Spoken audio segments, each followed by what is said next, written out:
Assalamualaikum warahmatullahi wabarakatuh. Jumpa kembali bersama saya, Hansa Amelia dalam Info Jatim edisi 13 Juni 2025.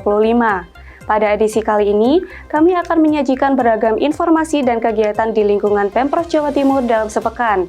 Di antaranya, Presiden dan Gubernur Jawa Timur, Khofifah Indar Parawansa menyumbangkan seekor sapi di Masjid Nasional Al-Akbar, Surabaya. Kantor Perwakilan Bank Indonesia Jawa Timur mengadakan program jelajah UMKM dan Pondok Pesantren 2025. Sekda Prof Jatim Adi Karyono dorong komitmen bersama dalam percepatan penurunan stunting di Jawa Timur. Dari studio Diskominfo Jatim, inilah Info Jatim selengkapnya. Kita awali dari info agama. Suasana Idul Adha 1446 Hijriah di Masjid Nasional Al-Akbar Surabaya berlangsung semarak dan penuh makna. Sejumlah tokoh nasional hingga daerah turut menyumbangkan hewan kurban termasuk Presiden Prabowo Subianto yang menyerahkan seekor sapi berbobot 1020 kg. Penyerahan dilakukan oleh pelaksana tugas Gubernur Jawa Timur, Emil Elisianto Dardak, kepada Takmir Masjid Al-Akbar Muhammad Sujak pada Jumat 6 Juni 2025. Selain Presiden, Gubernur Jawa Timur, Khofifah Indar Parawansa, juga turut menyumbangkan seekor sapi seberat 960 kg dari peternak yang sama. Berikut liputannya.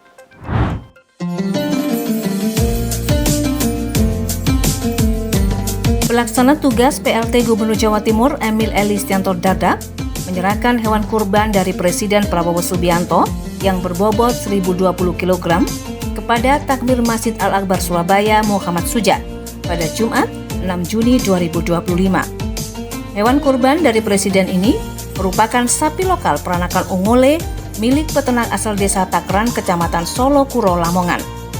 Selain Presiden, Gubernur Jawa Timur Khofifah Indar Parawansa juga turut menyumbangkan seekor sapi seberat 960 kg dari peternak yang sama. Untuk memastikan kelancaran penyembelihan, pemerintah Provinsi Jawa Timur menyiagakan hampir 2.000 dokter hewan, 1.500 paramedik veteriner, dan lebih dari 3.000 juru sembelih halal atau juleha.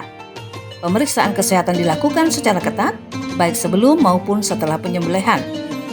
Emil menegaskan bahwa seluruh hewan telah dinyatakan sehat dan mendapatkan vaksinasi penyakit mulut dan kuku atau PMK, serta lumpy skin disease atau LSD. Masjid Al-Akbar sendiri menerima total 23 ekor sapi dan 65 ekor kambing dari para jemaah dan masyarakat, termasuk hewan kurban dari jajaran TNI dan Polri. Berdasarkan data Dinas Peternakan Jawa Timur, ketersediaan hewan kurban tahun ini tercatat mencapai lebih dari 500.000 ekor sapi, 900.000 kambing, dan hampir 300.000 domba.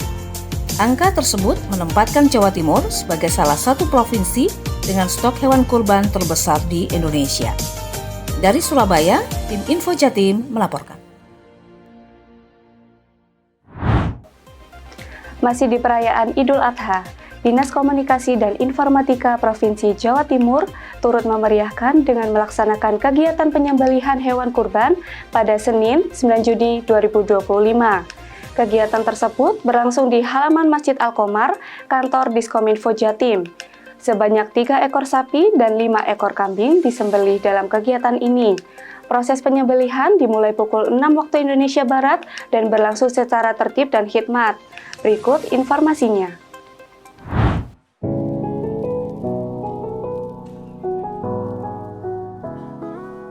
Dalam rangka memperingati Hari Raya Idul Adha 1446 Hijriah, Dinas Komunikasi dan Informatika Provinsi Jawa Timur turut memeriahkan dengan melaksanakan kegiatan penyembelihan hewan kurban pada hari Senin 9 Juni 2025.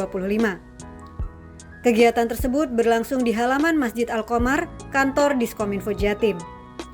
Sebanyak 3 ekor sapi dan 5 ekor kambing dikurbankan dalam kegiatan ini. Selanjutnya, daging hasil penyembelihan mulai didistribusikan kepada pegawai dan masyarakat sekitar.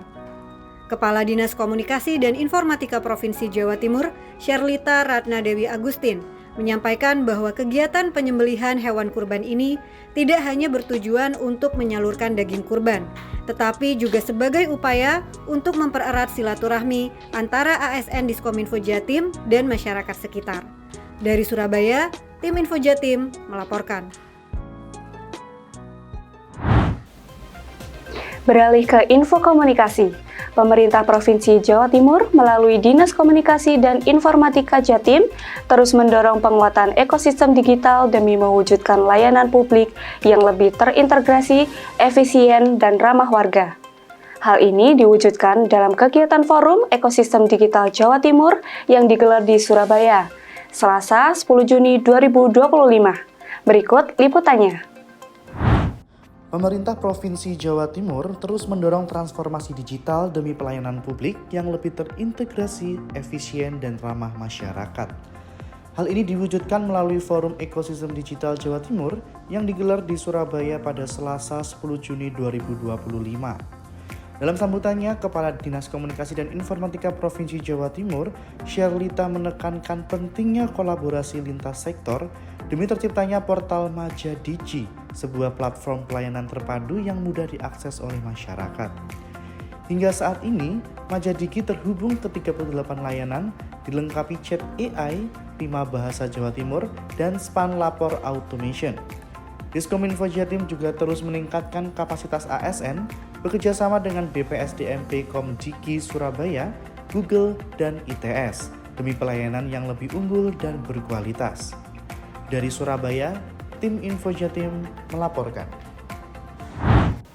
Sobat Jatim, Kantor Perwakilan Bank Indonesia Jawa Timur mengadakan program jelajah UMKM dan Pondok Pesantren 2025 pada 11 hingga 15 Juni 2025.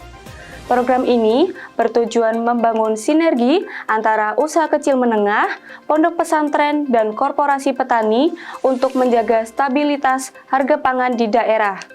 Kegiatannya mengangkat tema sinergi UMKM, pesantren, dan korporasi petani menjadi kunci stabilisasi harga pangan daerah ini, melibatkan kunjungan langsung ke berbagai UMKM serta pondok pesantren di 4 kabupaten di Jawa Timur. Rabu 11 Juni 2025, berikut informasinya. Kantor Perwakilan Bank Indonesia Provinsi Jawa Timur menggelar kegiatan jelajah UMKM dan Pondok Pesantren 2025 yang berlangsung mulai 11 hingga 15 Juni 2025 dengan fokus pada klaster pangan unggulan yang tersebar di berbagai wilayah Jawa Timur. Program ini merupakan bagian dari komitmen Bank Indonesia untuk mendorong pemberdayaan ekonomi lokal, khususnya melalui penguatan kapasitas UMKM dan kemandirian ekonomi pesantren. Secara khusus, kegiatan ini menyasar 4 lokasi strategis yang menjadi tulang punggung produksi pangan daerah, yaitu Gabungan Kelompok Tani Aneka Makmur di Kabupaten Kediri dengan komoditas utama cabai, Kelompok Tani Sumber Makmur 1 di Kabupaten Lamongan dengan fokus pada produksi beras, Kelompok Tani Harapan Jaya 1 di Kabupaten Probolinggo yang mengembangkan komoditas bawang merah, serta Pondok Pesantren Al-Amin Prenduan Sumeneb yang membina klaster ayam petelur. Deputi Kepala Perwakilan Bank Indonesia Jatim, M. Nur Nugroho menjelaskan bahwa kegiatan ini menjadi media strategis untuk memperkuat kolaborasi lintas sektor, mulai dari pemerintah daerah, pelaku UMKM, pesantren, hingga komunitas tani lokal. Asisten Perekonomian Sekretaris Daerah Provinsi Jawa Timur Joko Irianto menyampaikan apresiasinya atas inisiatif Bank Indonesia yang dinilai tepat sasaran dan berdampak langsung pada penguatan ekonomi masyarakat. Dari Surabaya, tim Info Jatim melaporkan. Beralih ke info kesehatan, Sekretaris Daerah Provinsi Jawa Timur, Adi Karyono, dorong komitmen bersama dalam percepatan penurunan stunting di Jawa Timur. Hal tersebut disampaikannya pada saat membuka kegiatan penilaian kinerja pencegahan dan percepatan penurunan stunting Kabupaten Kota Provinsi Jawa Timur tahun 2025 di Surabaya, Selasa 10 Juni 2025. Berikut liputannya.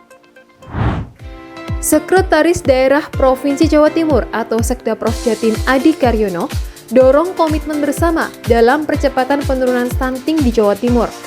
Hal tersebut disampaikannya pada saat membuka kegiatan penilaian kinerja pencegahan dan percepatan penurunan stunting atau PPPS Kabupaten Kota Provinsi Jawa Timur tahun 2025 di Surabaya pada Selasa 10 Juni 2025.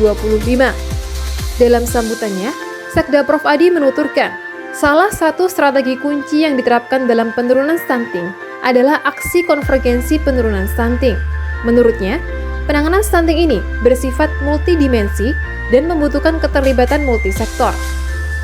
Adapun tim panelis merupakan 32 orang yang berasal dari anggota Tim Percepatan Penurunan Stunting atau TPPS Provinsi Jawa Timur, organisasi masyarakat, perguruan tinggi, dan mitra pembangunan strategis lainnya. Dari Surabaya, tim Info Jatim melaporkan. Sobat Jatim, demikian beragam Info Jatim edisi kali ini. Saya, Hansa Amelia, pamit undur diri dari hadapan Anda. Jawa Timur, Gerbang Nusantara Baru. Sampai jumpa. Wassalamualaikum warahmatullahi wabarakatuh.